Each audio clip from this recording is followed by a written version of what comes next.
दोस्तों जय हिंद जय भारत नमस्कार। आप सबका मेरे डिस्कशन के अंदर हार्दिक स्वागत करता हूं। Now in this particular session we will try to understand the basics of an induction motor. Induction motor में अगर हम सप्लाई देते हैं तो कैसे काम करता है, point number 1। Point number 2, if we vary only the voltage and only the frequency of an induction motor, can the speed भी वेरी? अगर स्पीड वेरी हो सकता है क्या, that is a question number 2। अगर हो सकता है तो उसके क्या क्या डिसएडवांटेज है, दोनों को इंडिपेंडेंटली हम समझेंगे। And point number 2, why V by F scalar control is been required. उसके साथ साथ में थोड़ा टॉर्क का बेसिक फंडामेंटल भी क्लियर करने की कोशिश करेंगे। So let us enjoy this particular session related to the induction. आपके सामने मैंने एक I will keep one construction of an induction motor. I will applied a 3-फेज power to an induction motor and once you applied a 3-फेज power, आपने जैसे supply दिया it will generate a rotating magnetic field. मैं यहाँ पर rotating magnetic field के ऊपर थोड़ा ज़्यादा वजन, थोड़ा भार देता हूँ, because the field which is been generated, the flux which is generated inside the stator and in between the air gap, rather than a more clarity, it is a rotating in nature, it is not a stationary flux.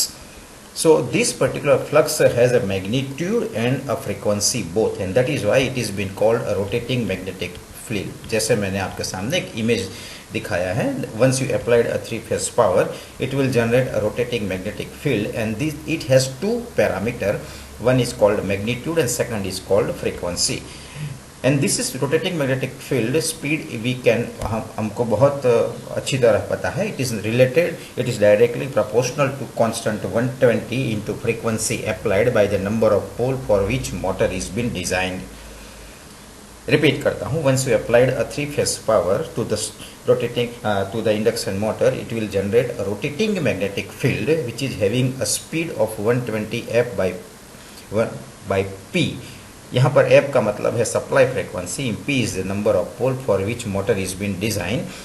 If the same field is been cut by stationary conductor whenever there is a relative motion between the field and a conductor, यहाँ पर हमारा case में rotor का conductor cut करता है, and voltage will be induced, and if the circuit is been closed by end ring के जरिए अगर सर्किट क्लोज है तो the current will be induced in the rotor bar।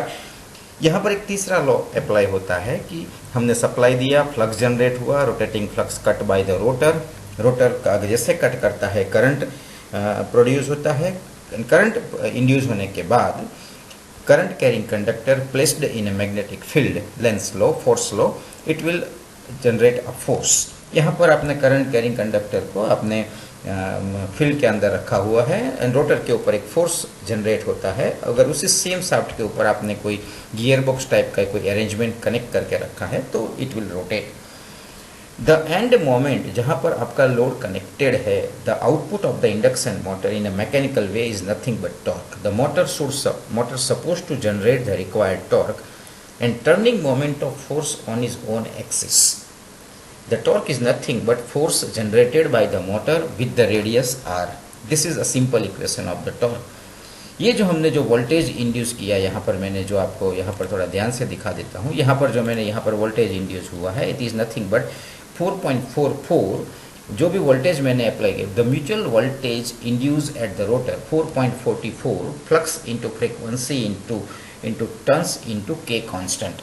ये सिंपल इक्वेशन है, ये आप थोड़ा याद रखिए कि जो रोटर के अंदर जो इंड्यूस वोल्टेज पैदा जनरेट हुआ है, it is directly proportional to 4.44 constant flux available to cut the rotor, frequency, turns per phase and the K constant. ये याद रखिए, अभी बहुत काम में आएगा आगे।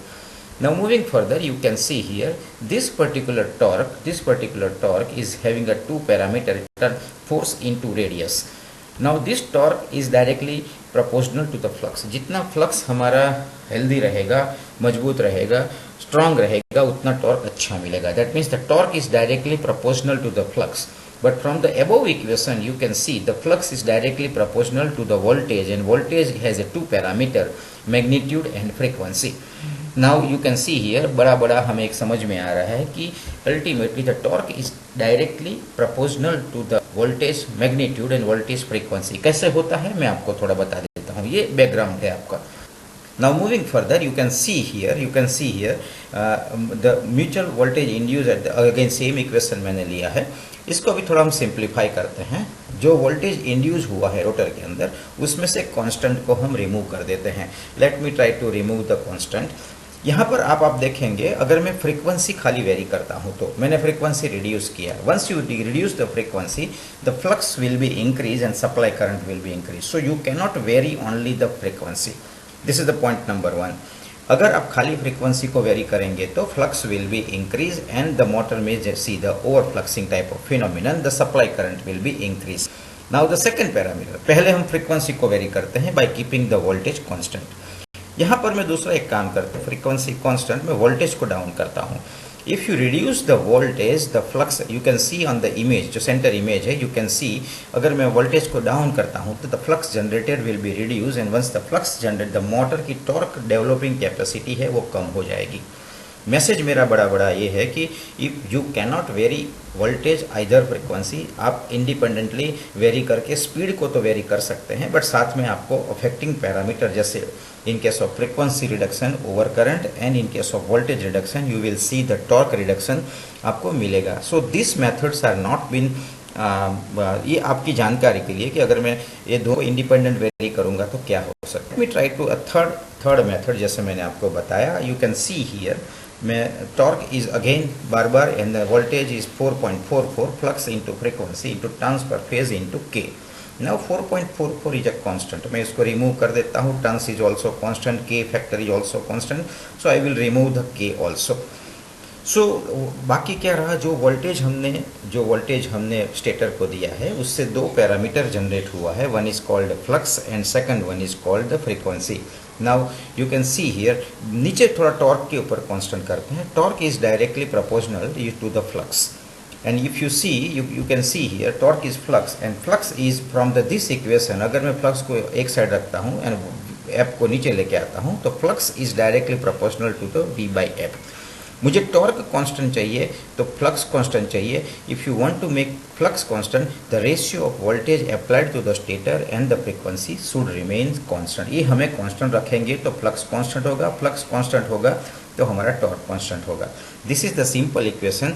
That means if you maintain the ratio of voltage applied to the frequency applied constant, the flux will remain constant and torque delivered by the motor will remain। That is why हमें V voltage applied and frequency applied का ratio साथ साथ में vary करना है with respect to the set point, so that आपका flux constant रहेगा। You can see here if you vary the speed the flux will remain constant. को थोड़ा सिंप्लीफाइड एक और डायग्राम के, I will keep one variable speed drive in between the supply and this particular motor.